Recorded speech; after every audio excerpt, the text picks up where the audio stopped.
By now you've probably already heard about the LA fire. What I want to show you is some things I found this morning that you may not have heard of.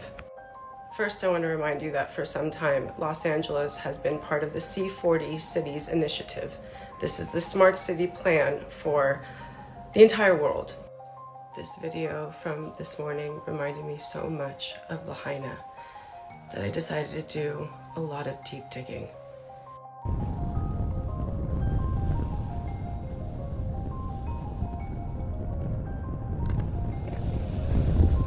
So I wasn't at all surprised when I found this.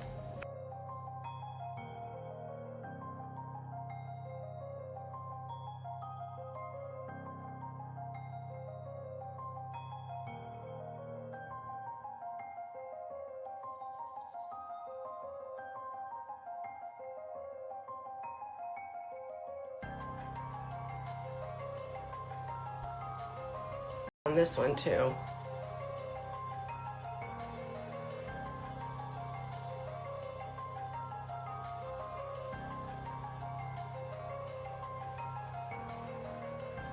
Pacific Palisades is supposed to have a board meeting in February regarding some new legislation.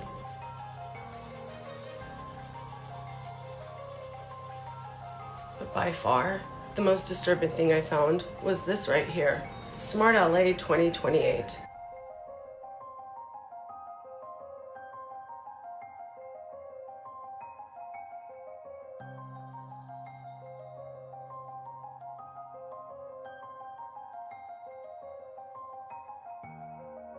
I don't want to leave anything out. This is a video I took yesterday morning, driving down the 5 South. Take a good look at this cloud. No bioengineering, of course, although they spray constantly, every single day. It's just a very strange looking cloud. Looks like a circle.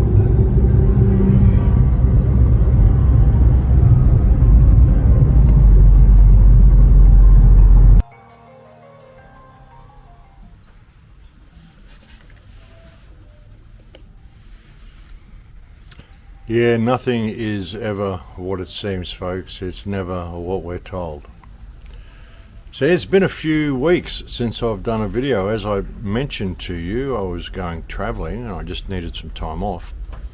And as you can see where I've travelled to, you may recognise this place, folks. I've been here before.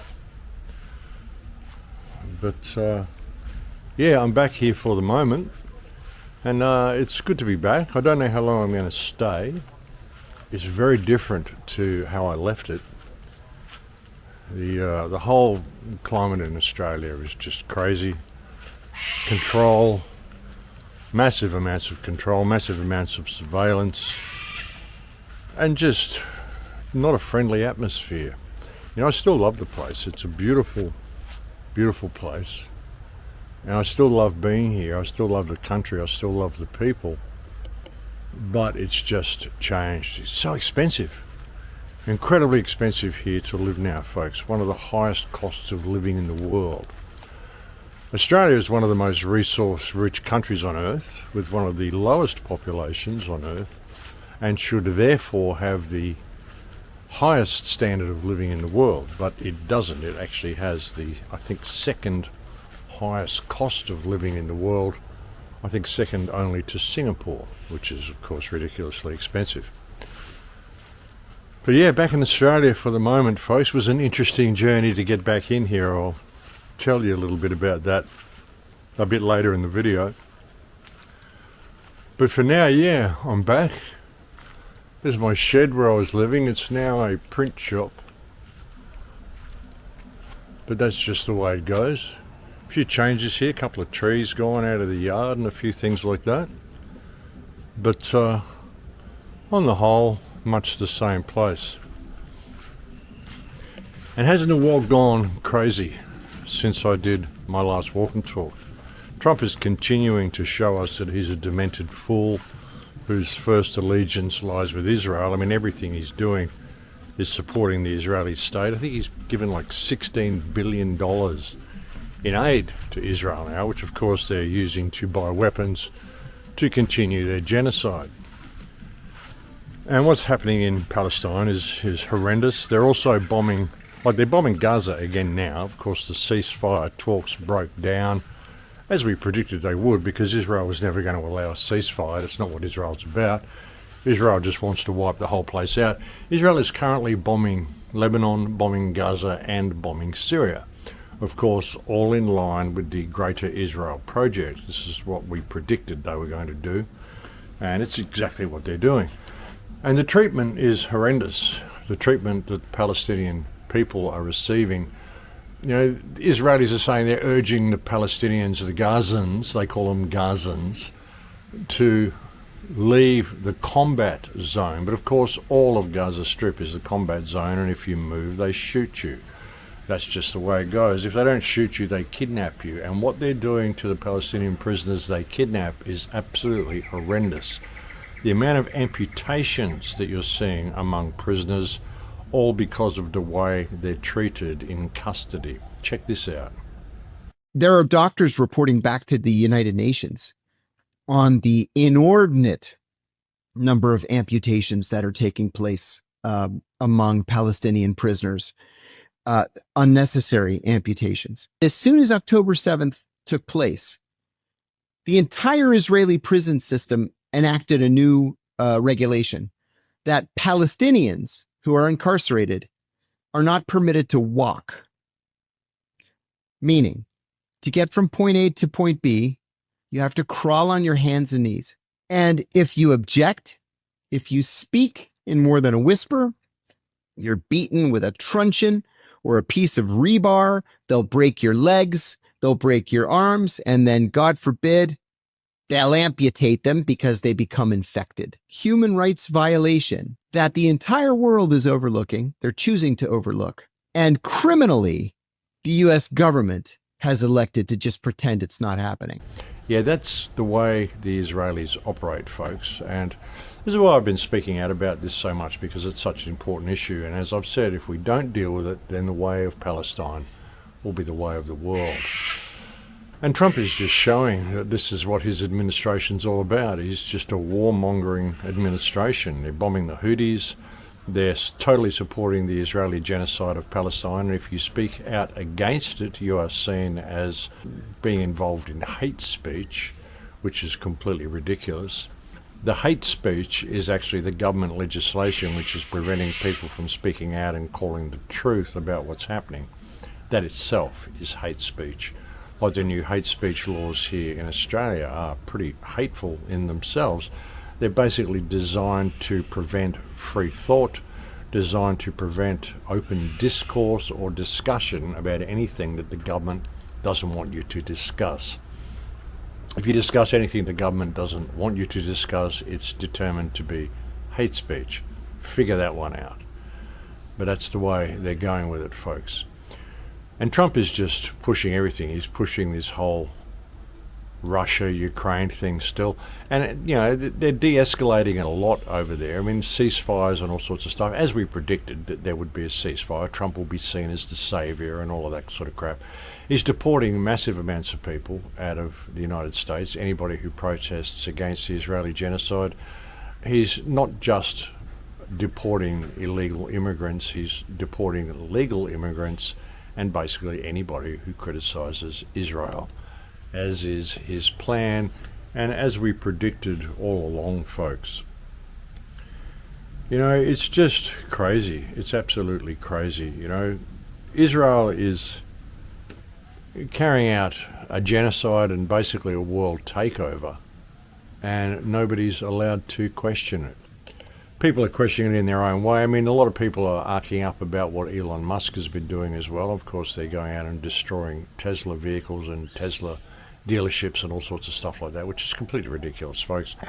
There's no need to get violent and go and smash up Tesla vehicles or Tesla dealerships. Just don't buy them. It's that simple. Just boycott the company. You don't have to create violence in doing so, because creating violence just plays into their hands. They get to bring in new legislation. They get to bring in more surveillance. They get to bring in all the stuff they want to bring in. Order out of chaos. That's how they want to do it, folks. You know, people go and attack the system and attack things in a physical way like that. They're just playing into their hands. I mean, the system is a fiction.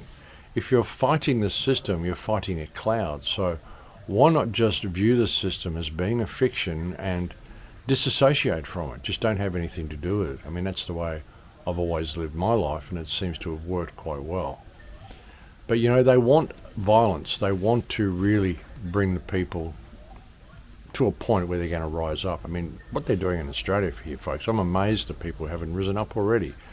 But of course they can't, because the police here are so brutal and so brain dead, and they just want violence. They push for violence because that totally suits their agenda.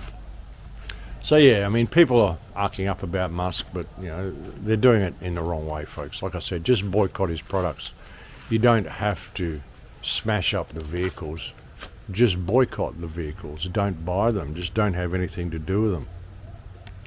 You know, and Trump is bringing down the world economy with what he's doing in his government. I mean, all the tariffs, you've seen all these tariff wars that are going on. He's talking about like 200% tariffs on things from Europe now. So like a bottle of wine from Europe, you're going to pay 3 times as much as what you did before. And it's all about making America great again. No, it isn't. It's about making Israel great again. That's what all of this is about, folks. That's what it's always been about. Yeah, well, it is good to be back here, though. It is good to be back. And just to get some closure. I mean, that's mainly why I came back. I wanted to catch up with a few friends. I wanted to see my son, and I wanted to get some closure on the place, because when I left Australia, I just kind of left, you know. And I've missed the place terribly. I do miss living here. You know, how can you not miss this place, folks? It's beautiful. It's a really, really beautiful environment. Just the birds, and as you can see, it's been raining. I just missed a cyclone coming here, actually. Interesting how I'm doing that. I'm dodging cyclones all over the place. I've dodged 5 cyclones in the last 3 years, which is crazy. There was the cyclone that hit Acapulco in 2023 that I dodged, or the hurricane. There were the 2 hurricanes that hit in late 2024 that I dodged. When I was down in Zipolite in Mexico as well, I was down there for a few weeks, and then I decided to leave Zipolite, and the next week, I think, or within 2 weeks, a hurricane hit Zipolite and wiped it out from the map. And then when I decided to come back here to Australia, I didn't come back straight away. When I left Mexico, I didn't come back straight away. I went to the United States and caught up with a few people there. And while I was there, a cyclone hits Australia, the Gold Coast, where I live. Haven't had a cyclone here since 1974. But one hit at the time I was deciding to come back here. Crazy. And even when I left and went to Mexico, I had these urges to go and do it, but I just didn't do it. I put it off for like 3 weeks. Had I gone when I first had the feeling that I wanted to go, I would have been there for a 7.2 earthquake in 2021, so I missed that as well. Interesting how that works, eh? But it was fun coming back into Australia. I spent 3 hours in customs.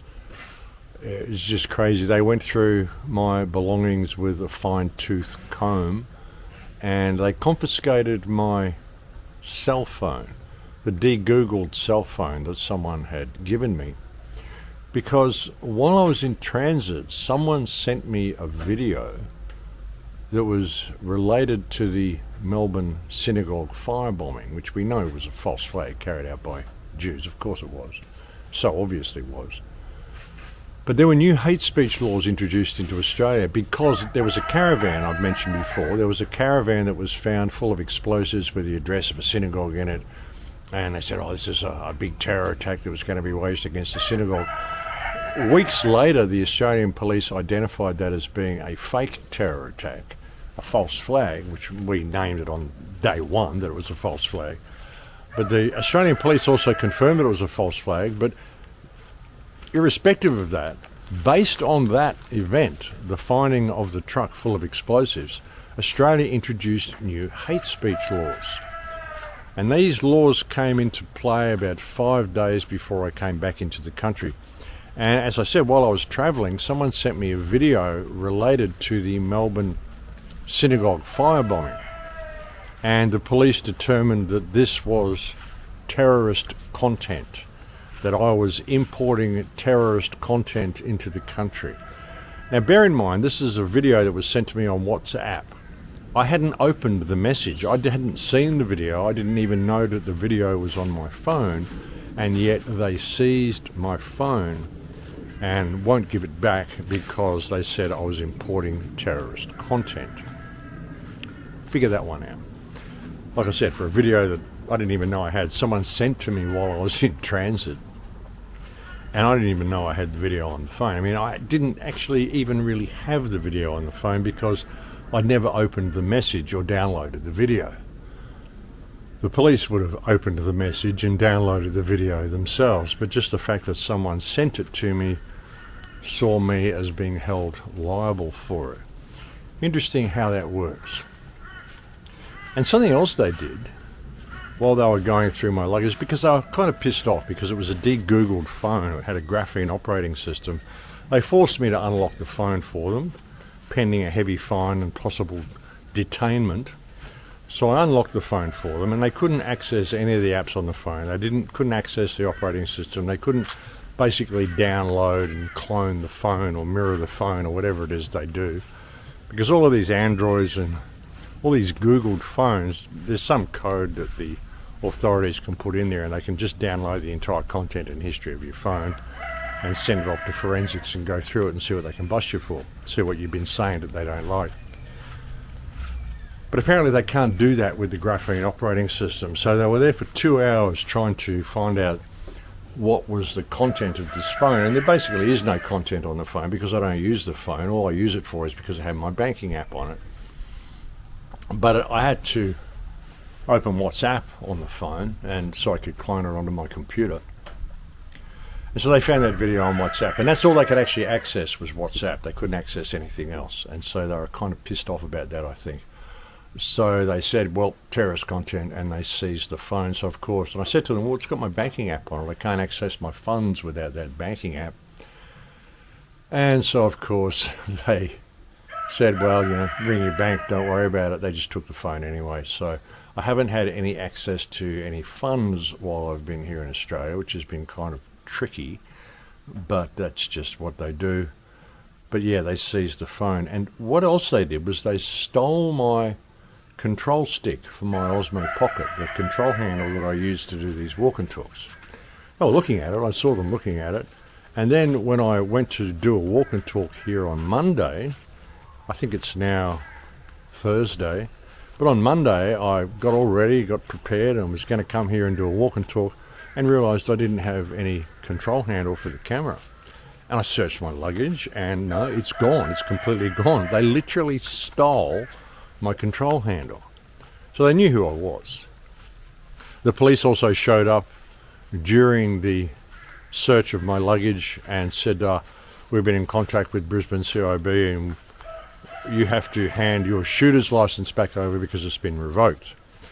And I said to them, well, I got pickpocketed in 2022 when I was in San Diego, and the shooter's license went with that wallet, so I haven't got it to give to you. And I said, okay, no worries, we'll tell CIB. So they knew who I was. And they knew that I do walk and talks, which is why they stole my selfie stick. Crazy stuff, really crazy stuff. And even stealing my phone, I mean, I don't know how they had the right to do that, but I didn't want to push it because with all their thorough searching and searching my laptop bag and taking the phones out, they didn't actually pull out the laptop. They never saw the laptop, which is remarkable. I mean, it's a laptop bag. It had a laptop in it. It was a laptop that was given to me last year by a couple of listeners, really helped me out when I needed a computer. I was in a terrible state. And they sent me this laptop, and it's very thin. It's an LG Gram laptop, I think the brand of it is. And it's very thin. It's very tiny, small kind of a laptop. And they didn't see it. They just didn't see the laptop. which was remarkable. And I was kind of thinking, well, if they're going to seize the phone because of that one video on the phone, well, then they're definitely going to seize my laptop, because I've got WhatsApp on my laptop, so therefore the same video would be on that. Plus, a lot of my walk and talks and clips that I've used for walk and talks and all sorts of stuff is all on my laptop, so it probably would have been far worse if they'd seen the laptop, but they never saw it. Remarkable. I mean, it's a laptop bag. They opened up every pocket, they pulled stuff out of every pocket, they confiscated what they could, confiscated CBD oil and stuff like that, which is just topical oil that I use for arthritis. They did all of that and said, oh, you need prescriptions here. But they didn't press any charges against me for anything. They didn't fine me. And they just stole the phone and stole my selfie stick and stole my spare battery for the camera as well. But they didn't take the camera. Interesting, folks. Really interesting. So, yeah, I figured, well, they haven't pulled the laptop out, so I'm not going to push it. I'm not going to make too much of a fuss. I'm just going to be friendly. Yes sir, no sir, 3 bags full sir, and hopefully get out of their company as quickly as possible. It did take 3 hours, but I did eventually get out of their company, which was a good thing. But yeah, it's crazy. It's just crazy here. The cost of living is ridiculous. For example, a jar of olive oil, like a tin of olive oil, a friend of mine has a lot of olive oil. You can buy these 4-litre drums of olive oil. When I left in 2021, they were $18 for a 4-litre drum of olive oil. That same drum is now $58. $58. Gone up that much in 3.5 years. I went and bought 6 loin chops from the butcher. Cost $30 Australian. I couldn't believe it, folks. $30 for 6 loin chops. Unbelievable, folks. Unbelievable. And so the world is just continuing to go crazy, and certainly it is here in Australia, but it is everywhere. It is in the United States as well. Like I said, Trump is doing his best to crash the world economy. He's putting travel restrictions, applying travel restrictions, I think, to 43 countries now, or he's talking about travel restrictions for 43 countries. And of course, they're doing things along the way to make you think that they're on your side and they're doing the right thing, like releasing the JFK files. Releasing the JFK files. Actually, 80,000 files have been released. I think it's 1,123 PDF files containing 80,000 pages or 80,000 files contained in these, 1,200 or 1,123 PDFs. So it's going to take, a year for someone to actually go through all this. And of course, it's all going to be misdirection. It's going to be, we investigated this and look into connections into this and connections into that. I bet none of it names Israel. I bet none of it names the CIA. I bet none of it names who the actual killer was. And there's every indication that the killer was actually a guy called E. Howard Hunt, who actually admitted to the shooting on his deathbed. He was a well-known CIA assassin, had been involved in many things like that. I mean, George H.W. Bush was heavily involved. Israel was heavily involved. JFK had spoken out against AIPAC. He wanted to go and investigate Israel due to its nuclear capabilities and all of that sort of stuff. And of course, suddenly he was shot in the head. And, the whole concept of Lee Harvey Oswald. There's actually a film called JFK.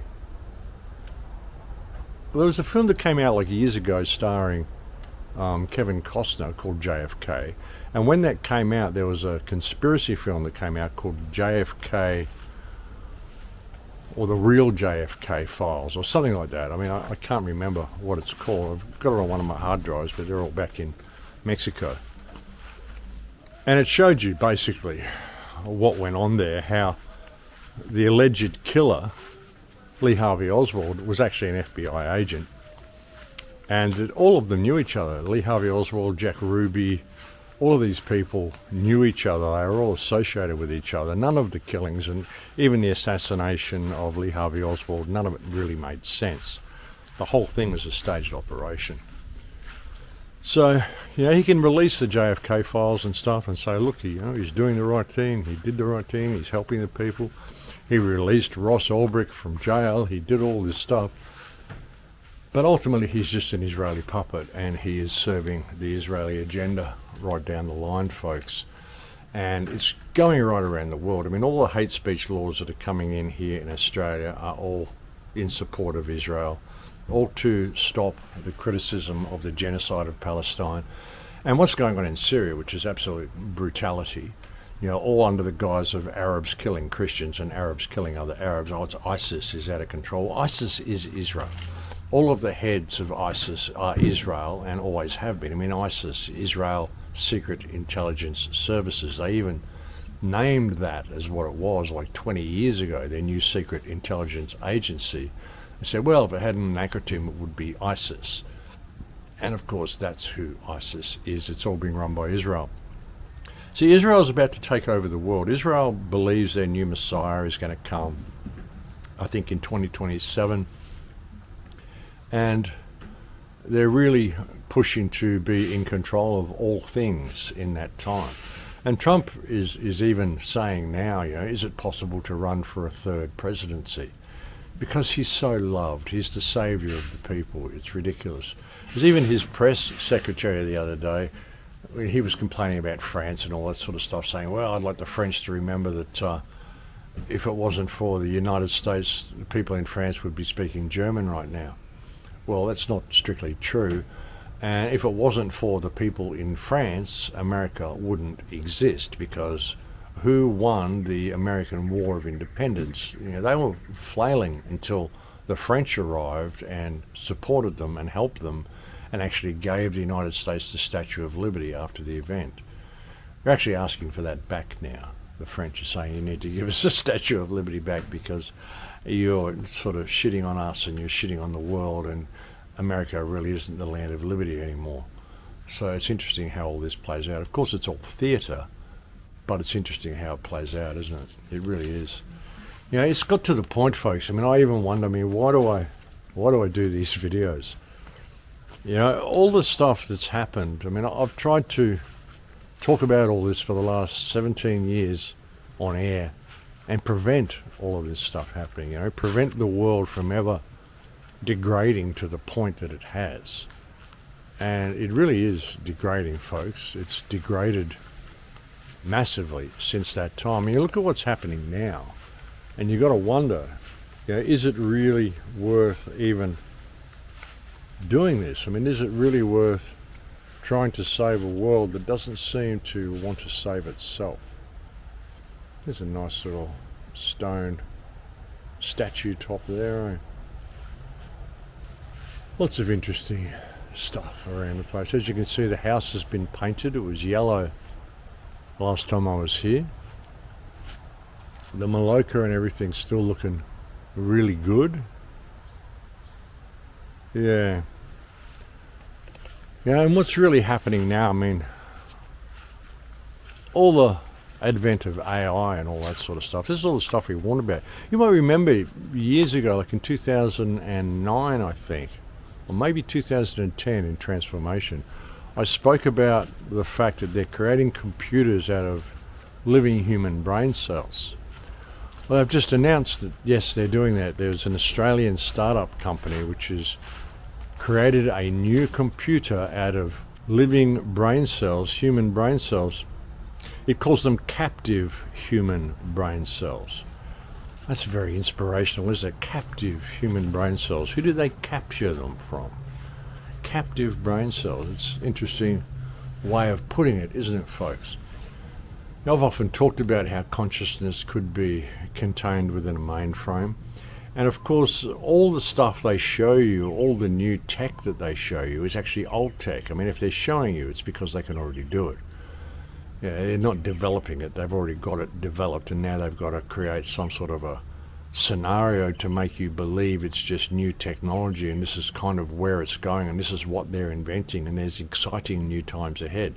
Now, it's all been done already, folks, so they're years ahead of what they tell us they are. And they've done everything to keep us back. I mean, the destruction of free energy and the the loss of all of that sort of stuff. And free energy is all around the place, folks. I mean, the ether was always known as the fifth element, and it's all around us.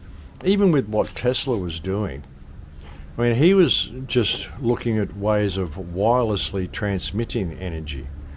We used to do that before. I mean, all of the bells and the bell towers and the mercury and everything this is where they took all the bells and hid all this stuff and destroyed all the old world, because they didn't want us having free energy. Because if we had free energy, then we would have basically unlimited resources. You know, all the resources we're pulling out of the earth to build all these things that we think we need, we don't actually need any of them. We had an incredibly vibrant world, and we all had access to free energy. See, the cost of living, all that sort of stuff, putting a roof over your head, heating your house, electricity bills, all of these sorts of things, this is what keeps us behind. If you've got free energy and you can just go into the forest and build any type of structure you want and hook up a couple of wires to a tree and suddenly have electricity, then you've got basically unlimited freedom. You don't need to encroach upon anybody else. You don't need to go and steal any other resources from any other countries. We don't need oil. We don't need coal. We don't need any of this sort of stuff. It's just an excuse to rip up the earth, make the place uninhabitable, and to go and bomb and steal from other countries and depopulate the world. And the world is being rapidly depopulated, folks. It really is. It's remarkable. You know, and we had all of this free energy. Even the guy where I'm staying at the moment has got a couple of Tesla coils in his house. He's got like 3 Tesla coils in his lounge room and dining room and kitchen. And he's got this little jug that he carries around that he just puts a light bulb in it and it just lights.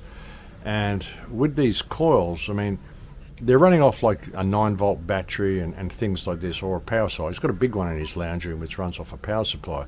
You know, the coils that he's created aren't actually about producing free energy. What they are about is demonstrating the transmission of wireless electricity to other devices. Like, he's able to light light bulbs without them being connected to anything, you know, fluorescent light bulbs. And it's pretty remarkable what he's done. And I'll switch to a video now that I've just recorded in his house, and check this out. So here is this Tesla coil, folks, I was telling you about. This friend of mine's made. He calls this a parasitic capacitor. Like it's sitting in his lounge room.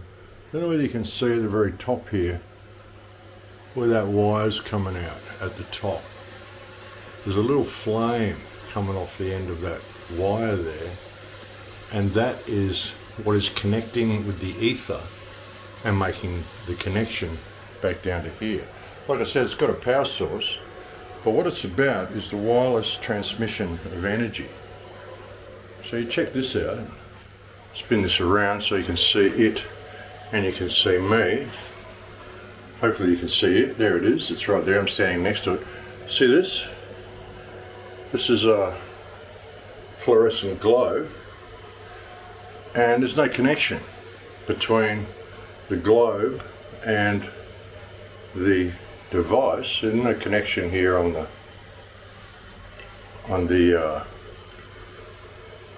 globe, on the fluorescent light.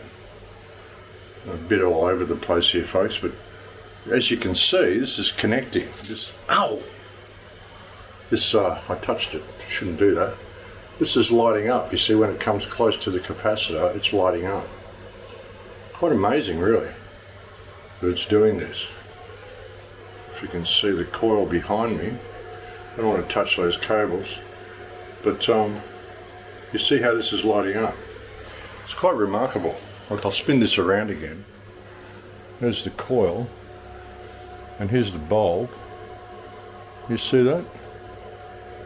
That's completely lighting up as I bring it close to the bulb, and I pull it away and it's not lighting up anymore. But when I bring it close,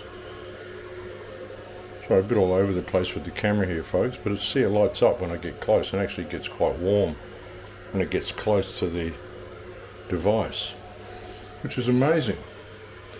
You got see this little handle down here, whoops, this little thing here. I get this, pick this up, put it near the coil, and look at that, it lights up. And look, there's no wires there. See, these wires are just hanging out in the air, and this thing lights up as it gets close. Pretty remarkable, folks. There it is here. See this? And I move it close to the machine and it lights up. So this is the wireless transmission of energy, which is pretty trippy. And check this other little device he's got out here as well.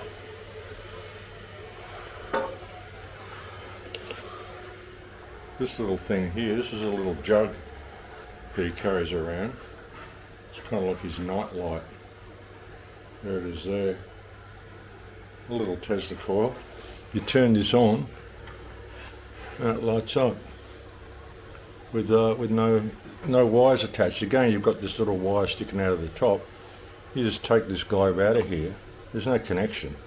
You look down there, it's just a rod, just a PVC pipe with wire tapped around it, no connections. And you just put this in here and it lights up. And look at this, you bring another globe next to it, and look at this. This is still in the packet, as you can see. Like, it's still in the packet, there's nothing connected to it. And it lights up when you put it next to the coil here. You see that? Quite remarkable, folks. There it is. You see? And if I bring it over close to this one, again, look at that. It lights up when it gets close to the Tesla coil. So this is the wireless transmission of energy through what is called a parasitic capacitor. And like I said, that's the little spark out here, whoops, which is connecting it to the ether. Where is it? That little wire there, you see? A little flame coming off the end of that wire. Trippy stuff, folks, really trippy. And so this is the sort of stuff my friend's working on. He's a bit of a mad scientist, this guy. He's a very cluey sort of a guy. And he's got Tesla coils all over his house, which is pretty amazing. I just thought I'd share that with you. I know this filming is pretty bad filming because I've got me with my selfie stick. But yeah, that's the device. Tesla coil in the lounge room. It's quite tall. It's about, the coil itself's probably 4 feet high. And wireless transmission of energy, folks. Again, there's that handle on the ground there. Now all I've got to do is pick that up and move that close to the coil. And see, she lights up with no wires. Pretty remarkable, folks. Pretty remarkable. It's actually quite a distance. It's like 4 feet away from that now. There you go, now it's gone out. Get a little bit closer and it lights up again. You see? Actually lights up more when you touch it because you kind of ground it out, I think. So yeah, wireless transmission of energy, folks, it's quite possible. And that's the stuff Tesla was working on. Yeah, see, it's about the wireless transmission of energy. And like I said, that little flame that you saw coming out of the top of the wire there, which is just hanging in the air and there's a flame attached to it, that's actually that copper wire pulling energy out of the ether, or putting energy into the ether. I can't remember which way he said. But that's how it works, and it's about the wireless transmission of energy. And Tesla was building some of these really big coils at Niagara Falls that were going to send out energy. It was going to go across the whole United States.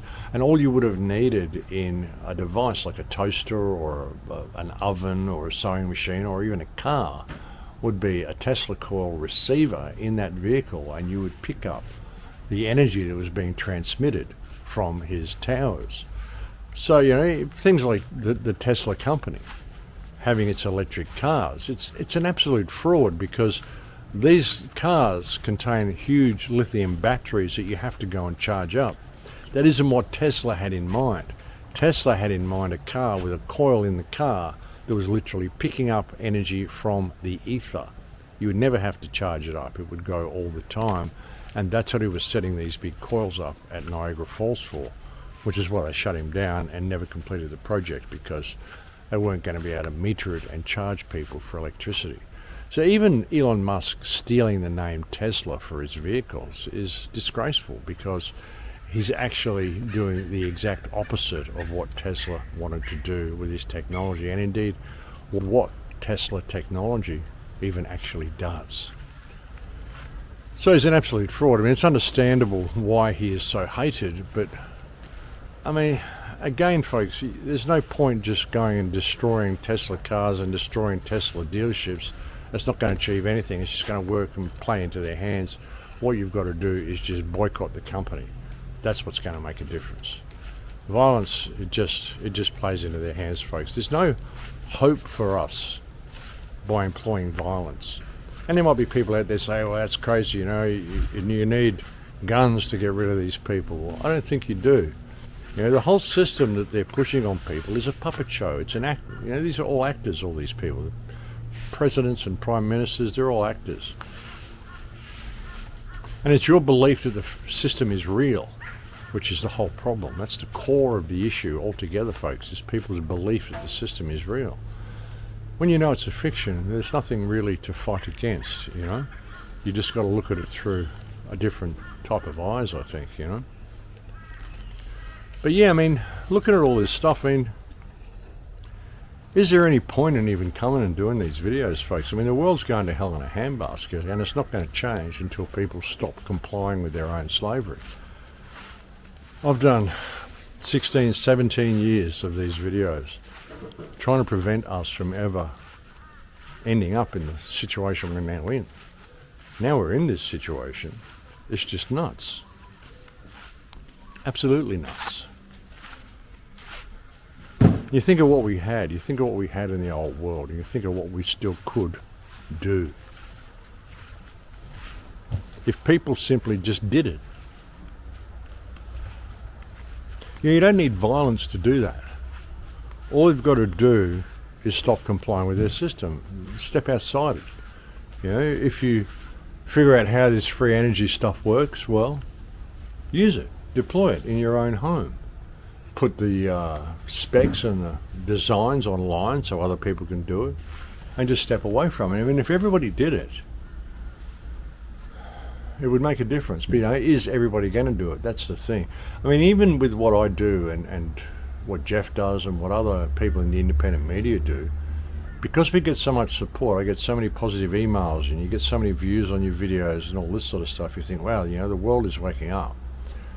That's one of the reasons why I spent some time in the United States before I came back to Australia. I actually went to New York City, Manhattan, and I was staying like one block from Times Square just for a couple of nights, just to have a look at the mental state of New York.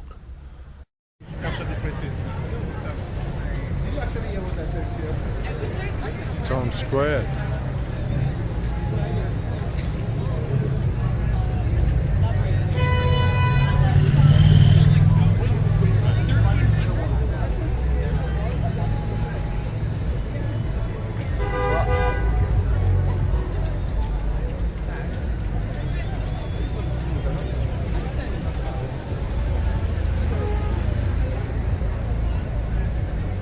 And yeah, that was 8 p.m. on a Friday night, and these people are doomed. They really are. Even the hotel I was staying in, I tried to pay with cash, and they said, no, we're a cash-free hotel. And when I said to the guy, well, cash-free, I said, you don't want them to eliminate cash. You don't want to go digital money, because if you go digital, then they've got you. Once they remove cash from the equation, they've got you, and they can control you in everything you do.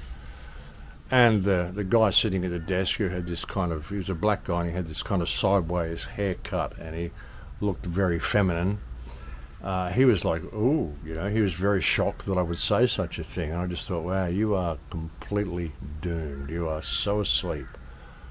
You're completely doomed. I mean, you look at some of the state of the big cities in the United States.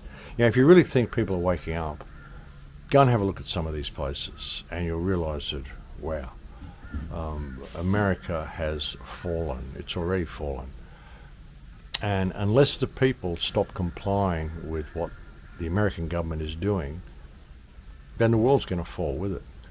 And Trump is doing his best to crash the US economy, folks. It's going to happen. And he's trying to bring down the world economy with him. And as I said earlier as well, I said once they deport all of the illegal immigrants, they're basically deporting the labor force out of the United States. And you're not going to have anybody who wants to do these menial jobs. Well, I said that a few months ago, and predictably now you're seeing crops, like there's orange crops and stuff, the oranges are just lying all over the ground. There's no one there to pick them, because a lot of people don't want that sort of a menial job. They can get good welfare payments from the government anyway, so they don't want to go out and pick fruit. They don't want to do anything like that. So, and there's been so many food processing plants that have shut down through COVID and all of this. So, they're really depleting the United States, and Trump is putting on a great theatre show for people to make it feel like he's doing what he can to make America great again. Wants to annex Canada, wants to annex Greenland, wants to take over the Panama Canal, releasing the JFK files, saying we're getting rid of all the evil people out of government. Well, all the evil people are actually in government. All the evil people, the most evil people in government, are all dual Israeli citizens. Which is why you've got so many government officials saying we need to support Israel. Israel is our greatest ally. It's their greatest ally because they're Israeli citizens. It's not your greatest ally. It's actually the cause of the destruction of the United States, the usurous system which has bankrupted everybody, keeping people permanently locked in debt. This is all being done by the same people. And they're not your friends, folks. They're really not. I mean, they bombed the USS Liberty, Operation Levon or the Levon affair in Libya. There's so many things they've done, so many false flag attacks they've done. They're running the whole ISIS operation. They're destroying the Middle East, getting the United States to destroy the Middle East for them. I mean, $16 billion in weapons, while there's people homeless in Philadelphia, messed up on fentanyl and all sorts of stuff like that. LA's been burned to the ground. New York is just a third world shithole. It really is, folks. It's disgusting. It's disgraceful. I mean, walking down Manhattan near Times Square and there's vomit on the sidewalk, and it's just horrendous, folks. It really is. The United States has really deteriorated in the last few years, and it's been a shocking thing to see. From someone who goes there quite a bit, I've been going there for a good many years, to see that it has degraded to this point is shocking, folks.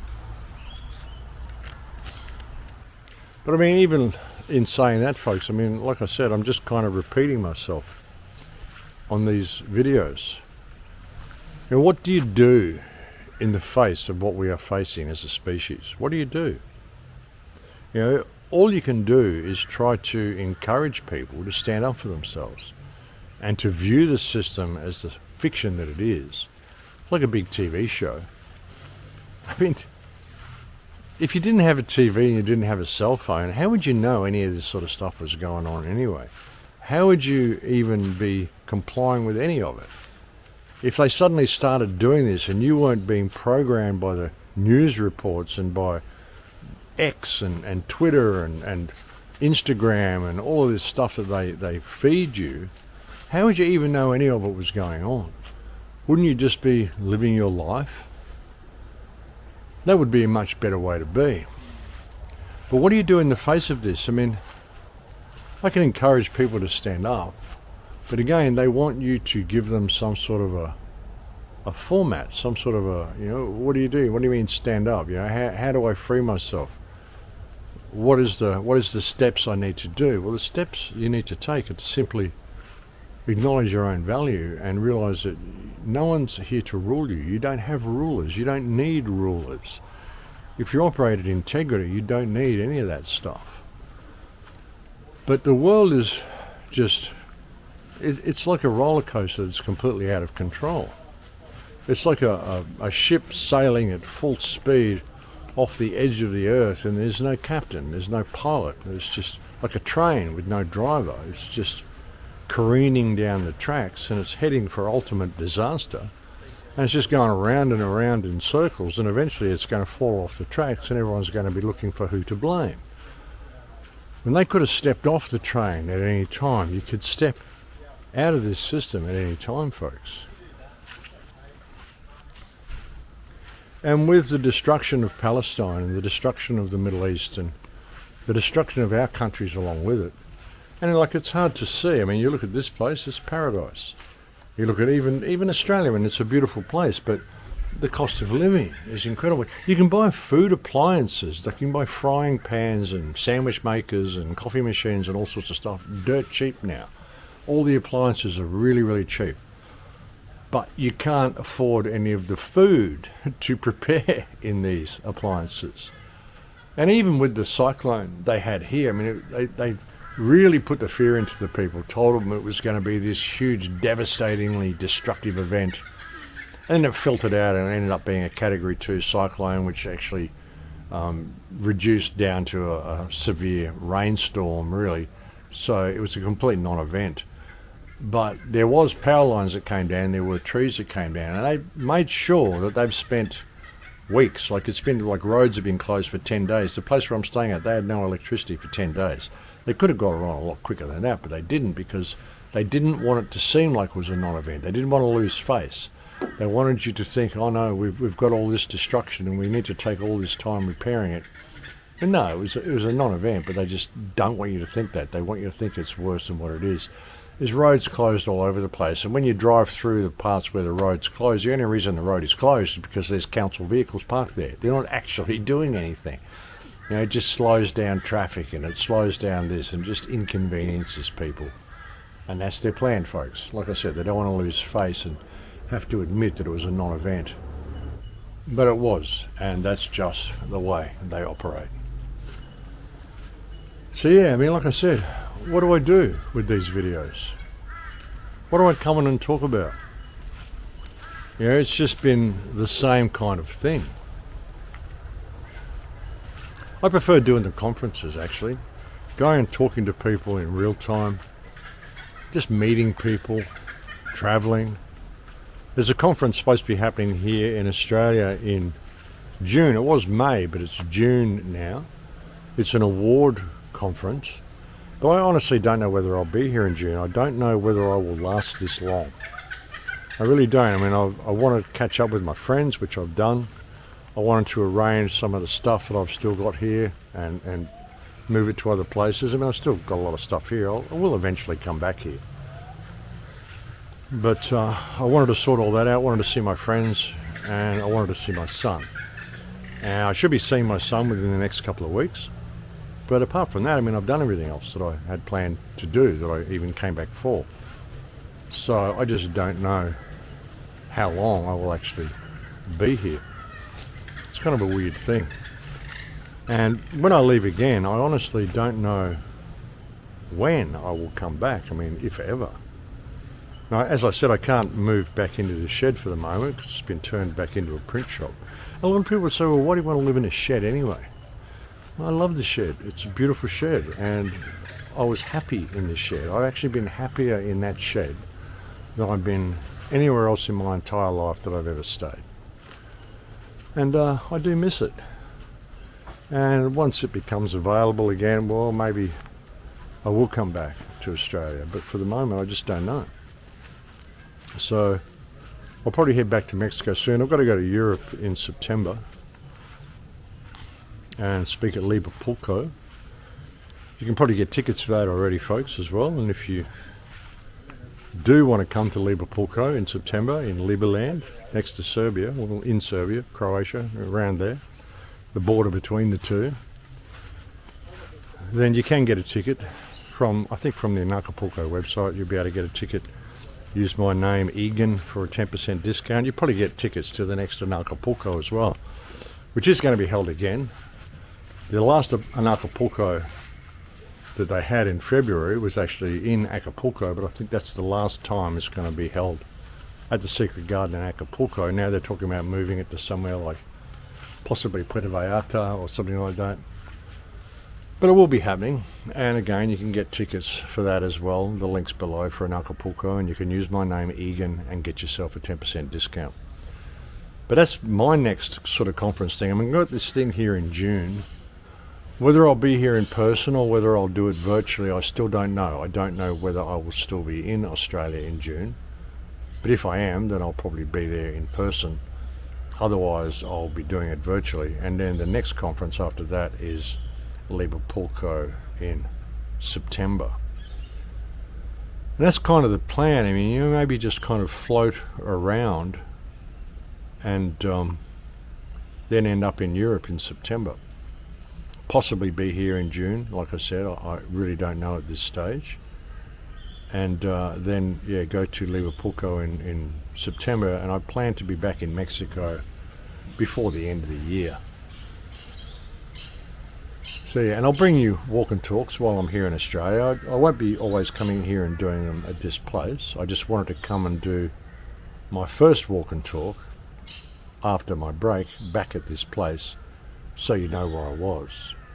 And like I said, a lot of people recognise the place. Peacocks aren't here anymore, unfortunately. I think the neighbours have kind of chased them off. But they were wild birds anyway. They just like to come and hang around because they liked the feel of the place. And, they kind of liked me, and we got on quite well. A lot of people don't like them because they're noisy and they leave huge turds all over the place. But I didn't mind cleaning up after them, and I didn't mind the noise they made. I just liked them. I think they're good birds. They've got great character. So I kind of miss them. It's strange to have them not here. We had up to 10 peacocks at this place at one time when I was staying here. And then there was a whole family of them that had sort of moved in pretty permanently. But they all seem to be gone now, which is kind of a shame. But I just wanted to come in and check in with you folks. Like I said, I mean, maybe I'll go down another direction from now on. Maybe I'll start going back to spiritual concepts. Maybe I'll start talking about Tartaria and the lost world that we used to have and free energy and things like that. Because it's hard to talk about the system and how to extricate ourselves from the system when it's gone this far and people are still looking for the plan, like the step-by-step action they need to take, when, as I've been saying for so many years, the only action you need to take is to be the best version of yourself you could ever be. Refuse to step outside your moral compass regardless of what legislation tells you you need to do, and stop complying with your own slavery. That is the only way out of the system. To be the best version of yourself that you can possibly be, that is how to extricate yourself from the system. If people aren't going to do that, well, coming and discussing world events, it's all very interesting, but it's all very predictable. I mean, Trump is doing exactly what we said he would do. He's not your friend. He's not making America great again. He's making Israel great again, as was always the plan. And his family did it before him. His father was a huge supporter of Israel. His father or his grandfather actually stole Nikola Tesla's technology. So it's all one big club, folks. It's all one big club. Like George Carlin said, big club and you ain't in it. That's what it is. And I come on and I talk about this sort of stuff, and it just becomes like a boring kind of a news report, like I'm just reporting on mainstream stuff. Because it's happening so quickly, but it's all designed to lead the world to a certain point, and that's where it's going. It's always been going to that point. This is stuff that I predicted when I was in high school. And I've done everything I can since those days, like over the last 50 years, to try to wake people up to what this control grid is doing and where it's leading you. And all this AI stuff, this smart technology, I've said before, soon we won't need government. Soon you'll just have someone like Trump in there as a figurehead. You don't really need government there to make the decisions, because AI is going to make all the decisions for you. AI would determine who has committed a crime because they're down on social credit points or whatever. Haven't complied with this or haven't complied with that. And they're all leading towards the same direction. You're not going to need government. It's going to be AI. Once you're down on certain social credit points, well, AI will have already determined what your correction process should be. and that'll be the way it works.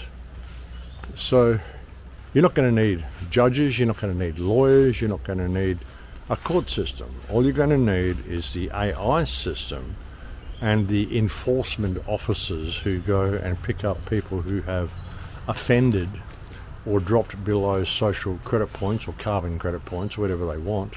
They all got you in your electric vehicles, which are all geo-fenced, and if they decide there's another scamdemic, they can lock you down into your 5 kilometre zone. I mean, all this sort of stuff. This is all going to be put in place. You're not going to need government, folks. AI is going to determine the whole thing. And that's the danger of it, and digitising all the cash. Once they've digitised the cash, they've got you. If you ever speak outside the system, well, they just freeze your bank accounts. They've done that to me before. They've done that to other people. They're continuing to do it. Anything at all that raises any attention, they will ask you to, contact the Compliance Association to make sure you're not doing the wrong thing. I mean, it's nuts, folks. It's nuts. So, it's like you're just coming on here and narrating the end of the world. So what is the point of even continuing to do these videos? The whole idea was to empower people, inspire people, and prevent this from ever happening. That's always been the plan. And to let people know, I do this because it needs to be done. I don't do it for any other reason. I mean, I don't do it as a career choice. It certainly isn't a good career choice being an activist, folks. That's why I've never charged for anything. I've never monetized anything. I've never had anything for sale. I do this because I want people to know that it's important, and I do it because it needs to be done. Not as a career choice. A lot of people say, well, if you do that, how come you can afford to travel all the time? Well, I'll tell you, traveling, getting cheap flights and traveling and staying with friends and staying in cheap motels is a lot cheaper than just living in Australia, folks. The cost of living here is insane, like $800 for a tiny little unit for the week, $1,200. People are paying $1,200 for like a 2-bedroom house and stuff. What sort of a wage do you have to be getting to be able to afford this type of rent? There's 3 million homeless people in Australia now. It wasn't like that when I left. I mean, this population is only 27 million people in Australia, and 3 million of them are homeless. That's a hugely high percentage of people that are homeless in this country. I go out at night all over the Gold Coast here, and there's vans parked all through parks and all through council zones and stuff, and tents set up, and people living in their vans and living in their cars.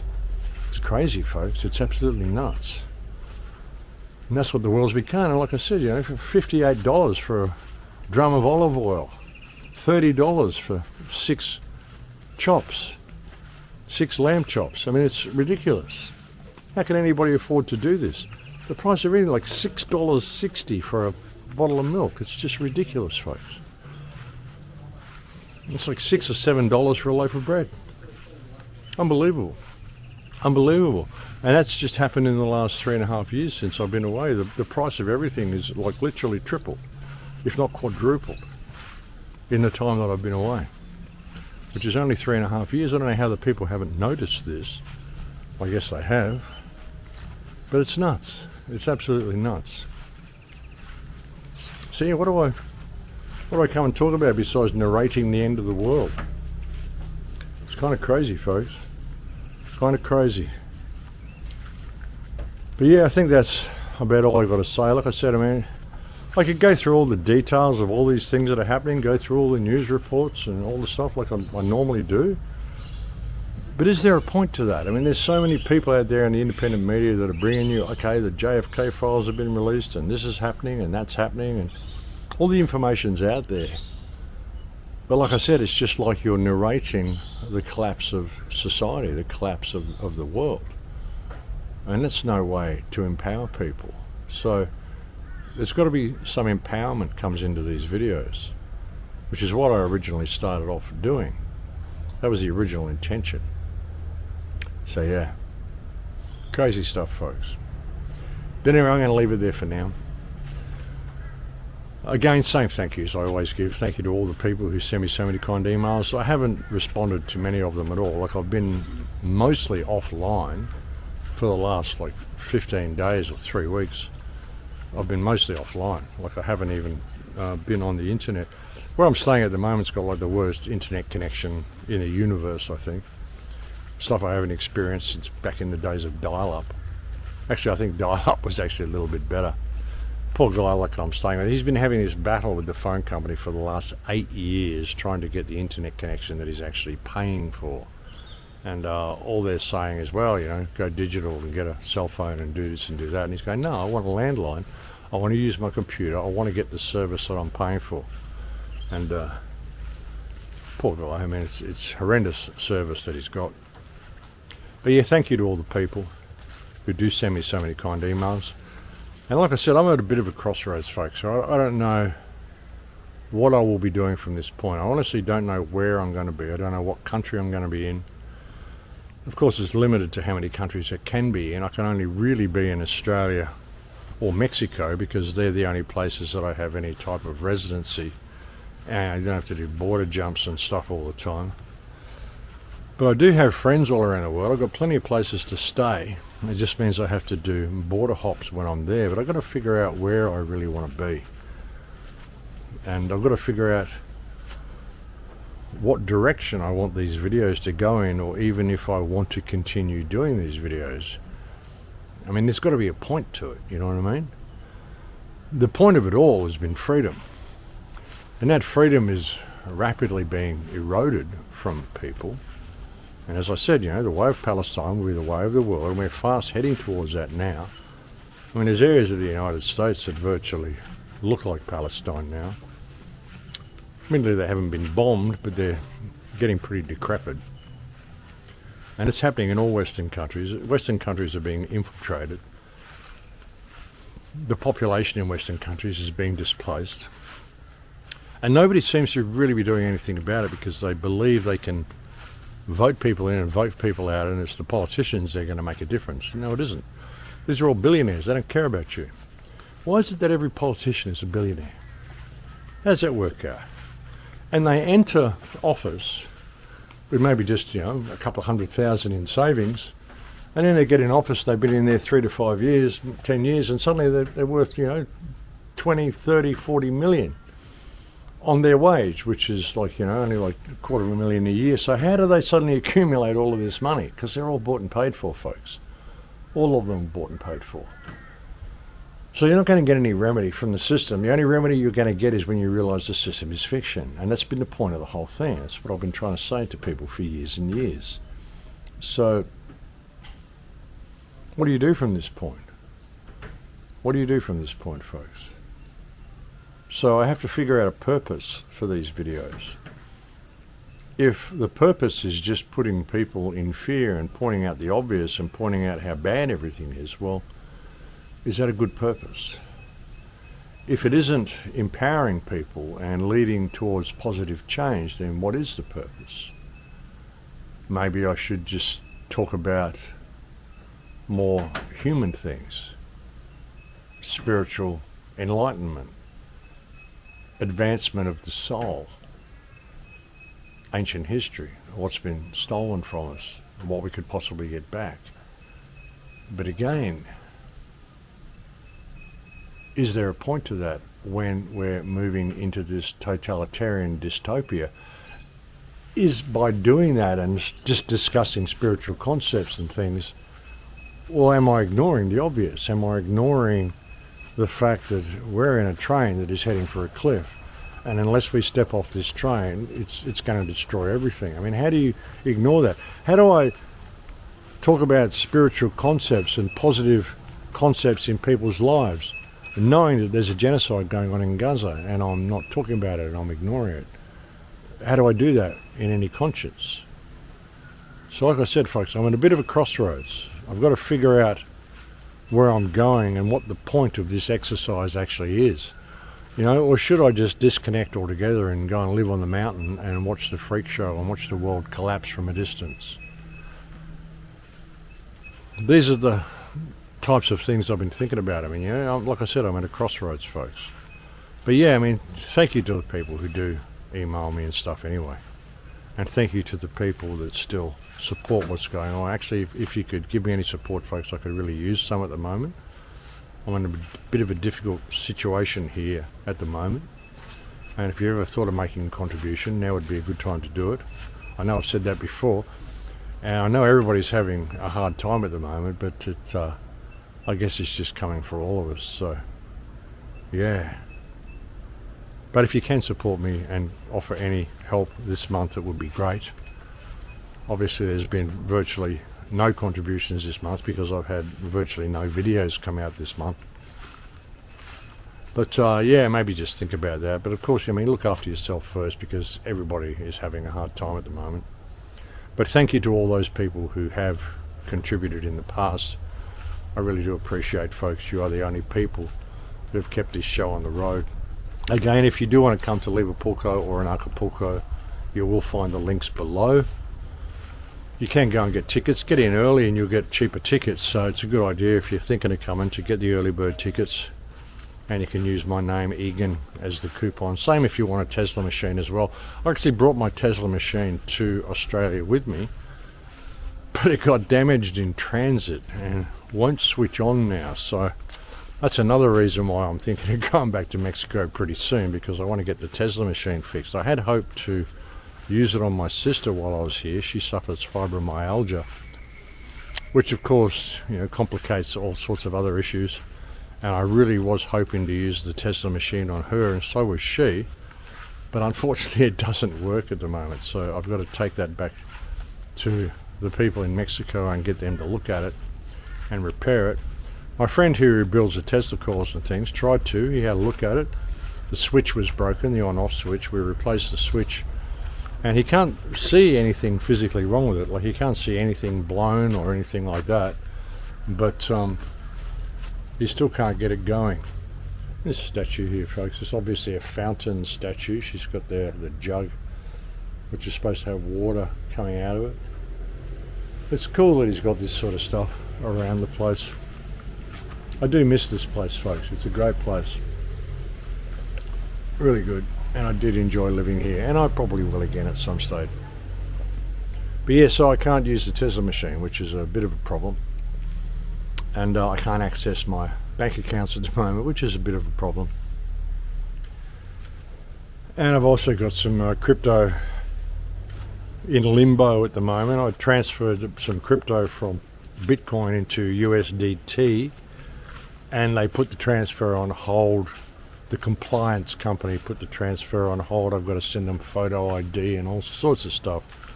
They want to know who I am. They want to know all about all past transactions, which is interesting because I haven't made any. And they want to know where this crypto came from, and, you know, all sorts of stuff like that. So it's a bit of a nightmare for me as well. So I've got all sorts of ongoing problems, folks. Welcome back to Australia, you know.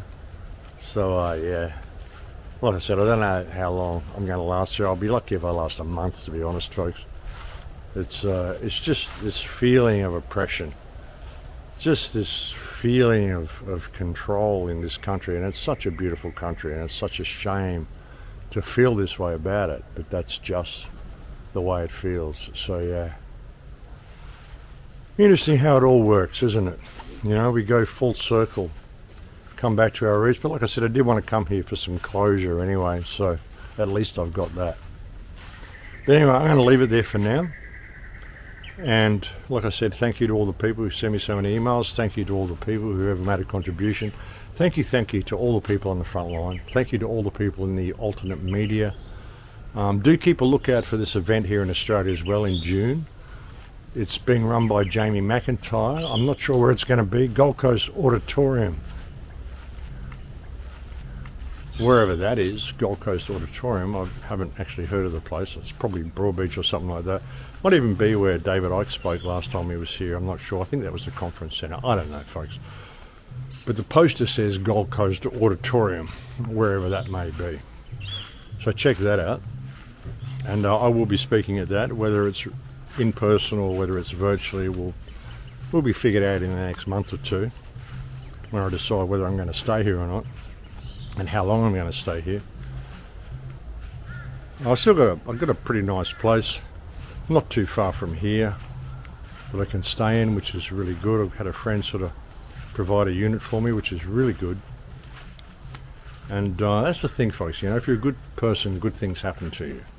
So that should be a lesson for people as well. I mean, I managed to kind of breeze through a lot of my life by just being the best version of myself that I can. And I wasn't always like that. I mean, back in the early days of my life, I was a train wreck. I was my worst enemy. And nothing ever went right for me in my life. But then suddenly you realise that life is an emotional mirror, and if you adjust your perspective of reality and view everybody as in Lakesh, I am another yourself, suddenly the entire world opens up for you. When you do the wrong thing by someone, when you lie to someone, when you steal from someone, when you hurt someone, any of these things, you're really only doing it to yourself, because that's going to come around and bite you. You know, what goes around comes around. That's just the way it works, folks. So it's important to learn these life lessons, folks, and realize that we are often our own worst enemies. It's often us who prevents us doing the things that we always wanted to do. And if we can just put that aside and step off the path that we believe we're on and just step into uncharted territory, sometimes incredible things can happen. And I never would have done all the things that I've done in my life if I had some vision or concept of where I should be going and what I should be doing. I've just been always open to suggestion. I've always been open to just doing new things and stepping off the beaten track. And I've had a really incredibly colourful, creative and interesting life because of that. I've been to so many places and done so many things that I never planned to do.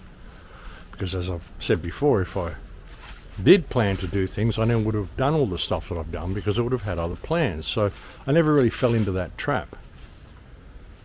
So just believe in yourself. I mean, now is the time, folks, where you've got to decide whether you're going to be part of the system or whether you're going to separate from it completely. And separating it from it completely is really the only way to escape it, because the whole world's going to hell in a handbasket. And I don't particularly want to come and just be narrating that sort of crap and talking about all of these things the politicians are doing and the genocide of Palestine, which is moving into the genocide of Syria and the genocide of Lebanon, and now the United States is bombing the Houthis, so we're talking about the genocide of Yemen as well. And of course soon they're going to be arcing up against Egypt and wanting to control Egypt as well, because it's all part of the greater Israel project. You know, Israel is really establishing itself as the leader of the world, and anybody who criticizes it is anti-Semitic. I mean, they're bombing UN workers and stuff in Gaza and Syria and Lebanon. They don't care. They just bomb anybody. It doesn't matter. You know, they say people can't hide behind human shields. We won't allow that, so we'll just bomb them all anyway. War crimes, folks. It's all war crimes. Everything Israel is doing is war crimes. I mean, the very existence of Gaza Strip is a war crime. Collective punishment.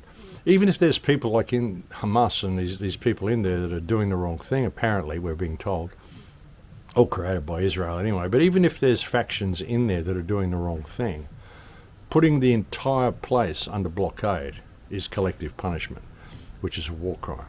Breach of Article 33 of the 4th Geneva Convention. Maybe that's why the 33 comes into everything, hey? The fact that they just don't give a shit about human rights. They don't give a shit about war crimes. They're going to commit all they want. And that's something that I've said is an often, this is a way you can discuss your own government and remove authority from them. Because if your government supports Israel, whether you agree there's a genocide going on in Gaza or not, which it most definitely is, but whether you agree with that or not, if your government is supporting Israel, well, Israel is carrying out war crimes by simply putting Gaza under blockade. It's been under blockade since 2005. This is ridiculous. Or 2015. 2005 it's been under blockade. 20 years it's been under blockade. And this is a war crime. This is collective punishment. So if your government is supporting Israel while it's carrying out war crimes, then your government is supporting war crimes. And therefore your government is invalid. It has abdicated its privilege to govern.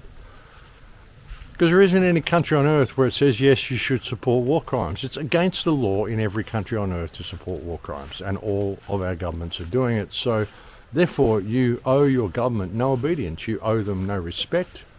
You owe them no allegiance. You owe them no respect for any authority they may think they have because they've invalidated themselves by supporting war crimes. I've been saying this since 2012. So, you know, that's the way out, folks, but a lot of people can't see the forest for the trees. But anyway, I'm going to go. Nice to come and chat with you. Bit of a personal video today, not too much about world affairs, which is good. I'm sick of world affairs. Like I said, the world's going to hell in a handbasket. If you can't see it, well, I don't know, you must be brain dead, but I think most people can. And thank you for letting me have this time out. I would have come and done a video for you earlier, but we had no electricity for the first 4 days that I was back, and then when I did come to do a video, I found out that the border police had stolen my selfie stick, so I couldn't. I had to order another one. They're a discontinued line, by the way, very hard to get hold of now. But I had a friend who did find me one, and so now I'm back in action, and I'll bring you another video as soon as I'm able, folks. But thank you for joining me on this report. It's always a pleasure to have your company. And again, if anybody can help this month, I would really appreciate it.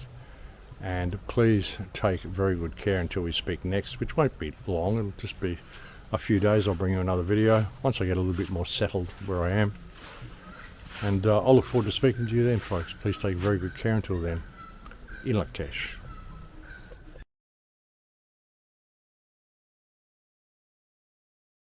That was yours. We thought that baggie belonged to Hunter. You know, I think the Secret Service probably still has it somewhere. I have been stealing the money. I'm sorry, what's that now? I must to speak honestly. I steal many of USA dollars to Ukraine. Millions. Some dollars for some oligarchs also, some for American bureaucrats also. Well, we know that, but why are you telling me this? Because, Mr. Trump, if you end war, we cannot steal any more money. We must continue war. No, the war must end. Your people are dying, Zelensky. They're dying. But I want to steal more money. What do you want? Fellatio, I can do it. No, I don't want fellatio. No. Are you sure? I did for Biden. Okay, that is what we call oversharing. Look, there's nothing you have that I want. You're not going to convince me to keep this war going. You don't have the cards.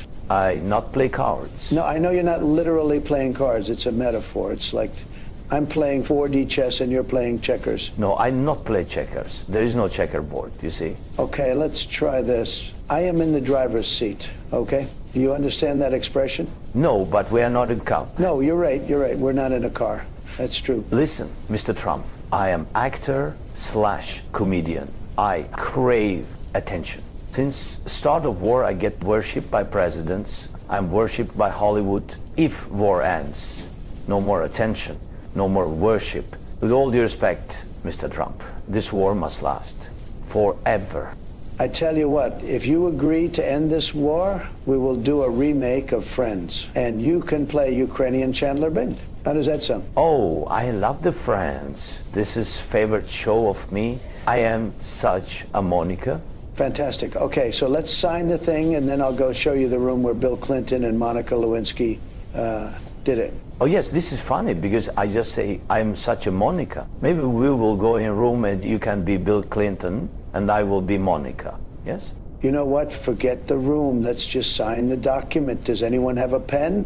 Phil? Where's Phil? I need a pen. Somebody give me a damn pen.